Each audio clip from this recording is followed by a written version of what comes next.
How those in authority treat those beneath them tells a lot about their character. And today, so many people misuse their power and authority, which perhaps explains why there aren't too many kings today. But if we were to have a king, what kind of king would we want him to be? A king who is good, righteous, and just. A king who cares for all people, including those that the world may not always treat as well as they ought. In the Hebrew Bible, there are stories about King David and a group that is often marginalized, the blind and the lame. And these stories are soon after David has been crowned king of Judah by the people. And these stories would foreshadow stories about Jesus and the blind and the lame and how he would treat all peoples. We are here in Hebron, which is an ancient city in the west bank of Israel. Originally, this was a Canaanite settlement, but it was conquered by Israel under the leadership of Joshua. And today, this city is considered by many Jews, Muslims, and Christians as a holy city.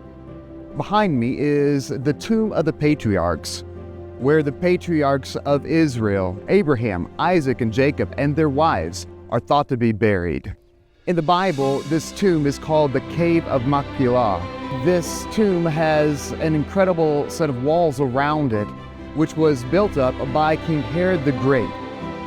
And the stories of David's kingship begin here in Hebron, where David was first crowned king and where he ruled for many years. David would be anointed king by the prophet Samuel at a young age, but he and his men would spend many years on the run from King Saul. But King Saul and his son Jonathan would die in a battle against the Philistines, Israel's ancient enemies. But despite Saul trying to kill David for many years, when Saul was killed in the battle, David wept for Saul and his son Jonathan, whom he loved. And he wrote a song about them, calling them beloved and gracious, which might have been true for Jonathan, but was very generous towards Saul, his enemy. And David ordered this song to be sung throughout all of the tribe of Judah. After Saul's death, David asked the Lord if he should move back to one of the towns of Judah. And the Lord said yes. And David said, "Which town?" And the Lord said, "Hebron, here in this place." And it was here in Hebron that David, who had been anointed king by God of all of Israel, was officially crowned king, first just of the tribe of Judah. Now David should have immediately ascended to the throne of all of Israel, for he had been anointed by God. But after Saul's death, Israel went through a type of civil war with two rival factions, the house of King Saul and the house of King David. But David grew stronger and stronger, for the Lord was with him. And finally, in Hebron, all the tribes of Israel, not just Judah, came to David and said, "In the past, when Saul was our king, it was really you who led the forces against our enemies. And God has anointed you king of Israel, saying that you will be the shepherd for his people. You will be our leader." And so David made a covenant that day before the Lord about what kind of king he would be, a good, righteous king. And he was only 30 years old when he was crowned king of all of Israel. After this, David would go about defeating all of Israel's enemies. And the biblical account says that David reigned over all of Israel, doing what was just and right for all the people. David's reign was a type of golden reign, a golden era in which all of Israel's enemies were defeated, and there was a united kingdom where all the tribes of Israel followed one king, something that would only happen under King David and his son, King Solomon. Now, as king, David sought to do what was just and right for all peoples, including the blind and lame. And we learn about this in one of the stories about King David, a story about a lame man named Mephibosheth. Mephibosheth was the son of Jonathan and the grandson of King Saul. And when King Saul and Jonathan died in battle, his nurse fled with him, and in the process, Mephibosheth fell and was permanently injured, becoming lame. After David ascended to the throne, he asked whether there were any surviving members of Saul's family that he could show kindness to. And he learned about Mephibosheth, and so he had him summoned before him. And Mephibosheth surely must have been afraid to have David call him before him, knowing who he is related to. But David told him, "Don't be afraid. I will surely show kindness to you for the sake of your father Jonathan." And David restored to him all of the former lands that belonged to his grandfather Saul. And he said to him, "You will always have a place to eat at my table." David was a generous king, and he freely welcomed people to the king's table. Now, David's character in kingship would foreshadow the character and kingship of King Jesus. And in John's Gospel, there's a story of Jesus and a lame man at the pool of Bethesda, an ancient pool found right here in Jerusalem. We are now here in Jerusalem at a church near the Lion's Gate beside the pool of Bethesda. And this church site goes back to the 5th century, where there was a church here called the Church of the Lame Man.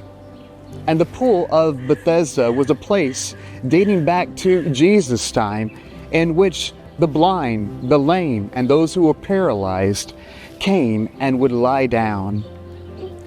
This pool has been found and excavated here in Jerusalem, and it is quite an impressive structure with multiple chambers. And one of the chambers still has water in it even today, and so you can well imagine the miracle that happened here.